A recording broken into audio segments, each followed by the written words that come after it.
Hey everybody, this is NDM here. Welcome you back to another episode of Let's Play Metroid Prime for the Nintendo GameCube, right? So, in the last episode we left off here in Phase on Mine's save station, and in this video we're gonna make a start on the new area, which is Phase on Mines.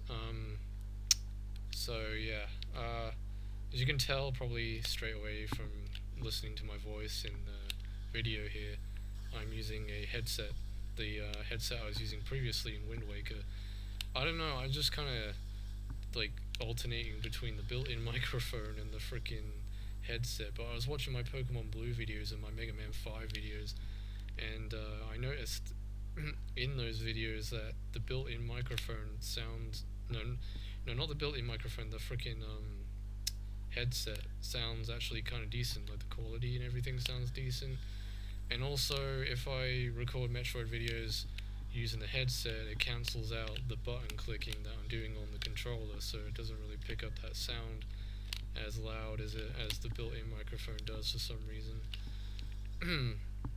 So I'm gonna do a little bit of experimentation here, I guess you could say, and I'm just gonna go with the flow, I guess, and see how this turns out. I'm gonna record the majority of this recording session using this headset. I'm not gonna like just record this one video and then stop and then alternate back to the built-in microphone, because that just wouldn't make sense. And there was a missile pickup there, and I think that was a 10 missile pickup, and I could have scanned that, man. I could have totally scanned that. And that would have counted as a one of the scans, because there's 5 missile pickup, and then there's a 1 missile pickup, and then there's a 10 missile pickup, and the 10 obviously being the most expensive that you can actually gain from a refill. So we just scanned a computer monitor, and I think what we have to do here, we have to connect the spider ball track with this crane here, so then we can actually access a hidden alcove which we can break open with the crane. It's one of these things here that we have to scan. I know it is somewhere.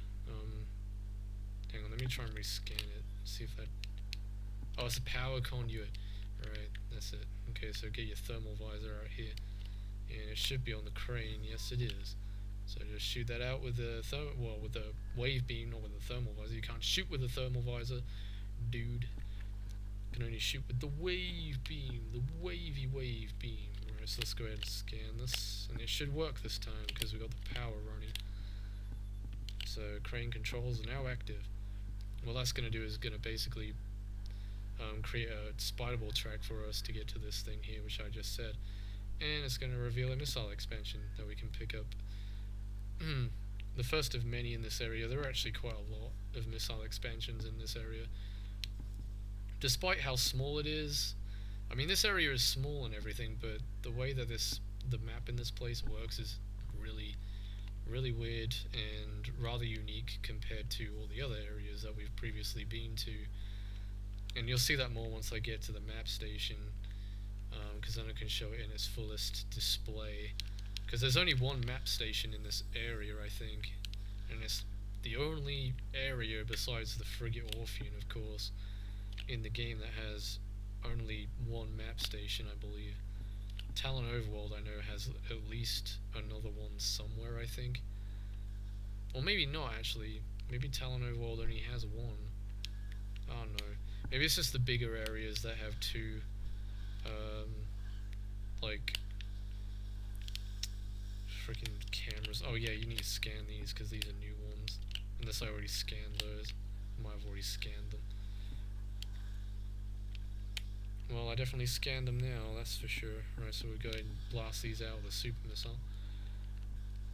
Yeah, what was I saying? I was saying about, like, the bigger areas being, like, I don't know, having 2 map stations because of how big they are, you know, like Chozo Ruins and Phendrana Drifts.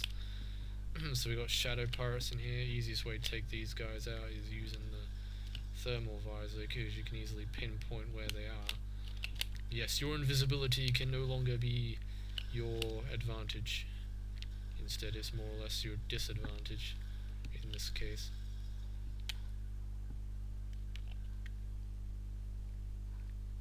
Alright, so we've got a force field here that's been secured, and we can't actually access that door anyway because we don't even have the beam to open that up.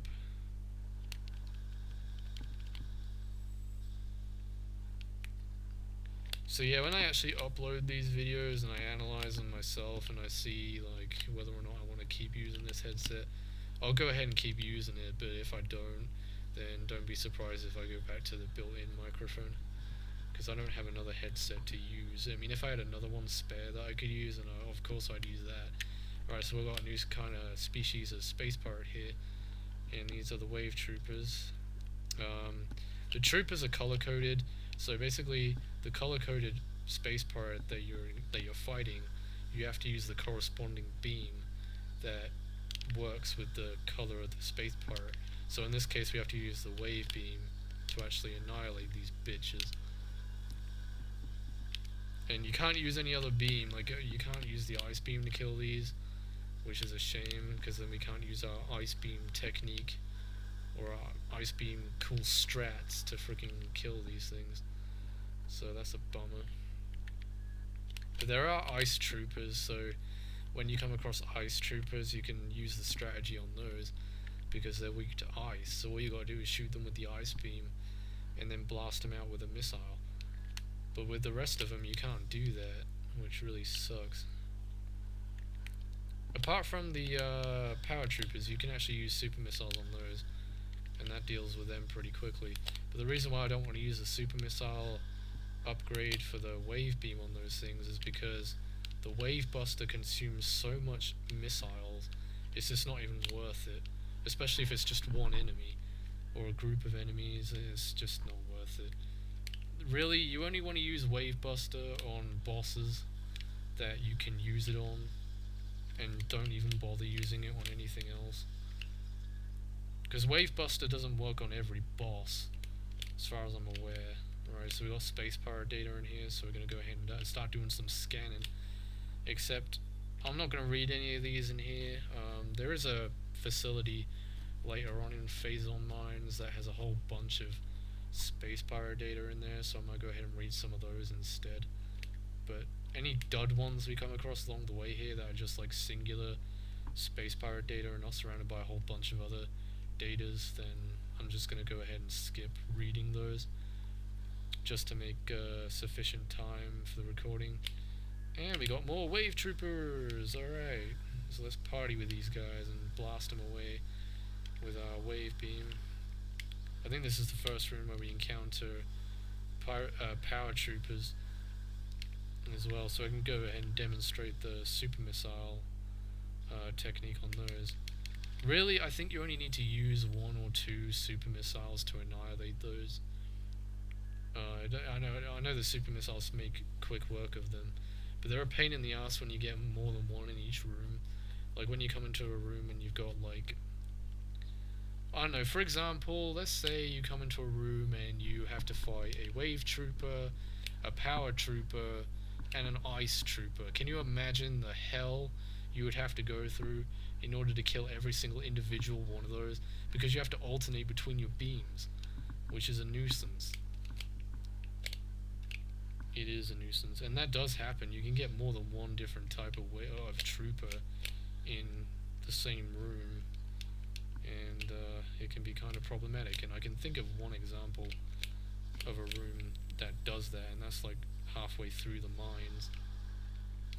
I might pinpoint it out to you when we get there. Right, so we got a boost ball slot here that we need to activate, which will operate this gigantic Gatling gun turret here, which basically fires out a giant laser and destroys the wall for you. So there's several sections to this wall here. Now I know which sections we need to bomb out, or blow out in this case, with the laser. You want to blow out the one that's opposite to you, directly opposite, and that will reveal the door to the next room. Then you want to basically boost ball this thing to the other side of the room,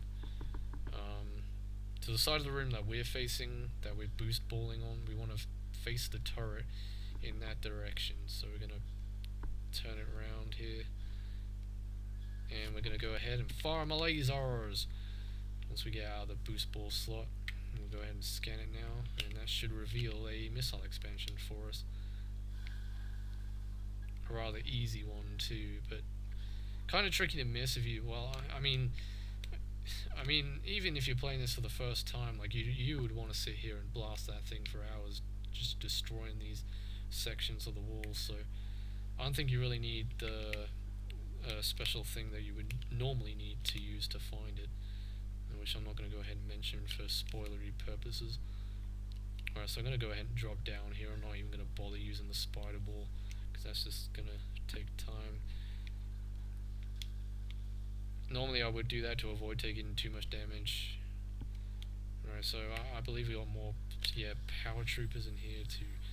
This room is a gigantic pain in the ass, and I'm telling you, it is. It's like a Zelda puzzle, literally.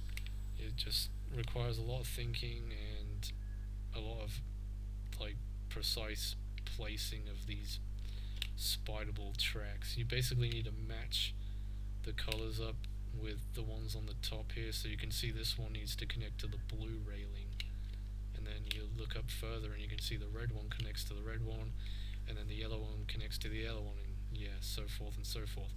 Right, so we'll go in here and we'll bomb this out, and this should take us up to the blue one. So we don't really need to do all of this because we can't anyway, because we lack certain equipment to actually reach the very top of this room, which will take us to an item eventually, which we will definitely be benefiting from. So we'll go ahead and use this bomb slot here. I think we have to get the red one to connect this time.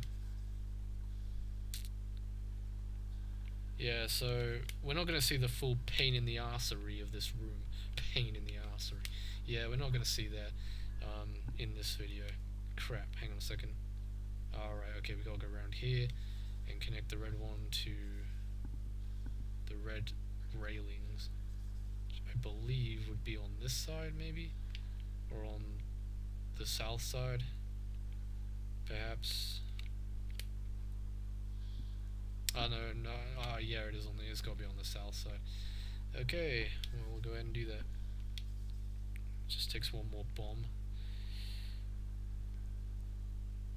And there it is.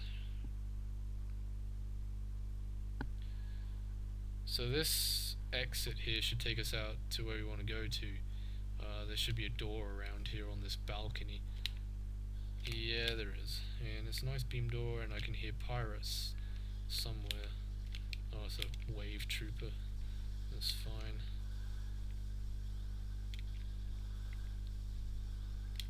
And getting pretty close to running out of time, so I'm probably going to have to end off the video as soon as we get into this room here. And this is going to be another spider ball room that we're going to have to drop down to. Anyway, I'm just going to take care of these guys, and I think I'll end off the video after doing this. See if we can drop down without taking a hit. Did I not take a hit, or did I? I don't know, I wasn't paying attention, because these things don't take that much damage away from you anyway. So I'm going to go ahead and grab some health here if I can. Alright, so I think this is a good place to end off the video. So in the next episode of Let's Play Metroid Prime, we shall continue on making progress in Phase on Mines and getting to where we need to get to. Hopefully in the next video. I don't know how much more progress or how much more deeper we need to go, but I'd say we're about a quarter or maybe halfway there. So anyway guys, until then, this is NDM saying thanks for watching, take care, see you on the next video, and goodbye.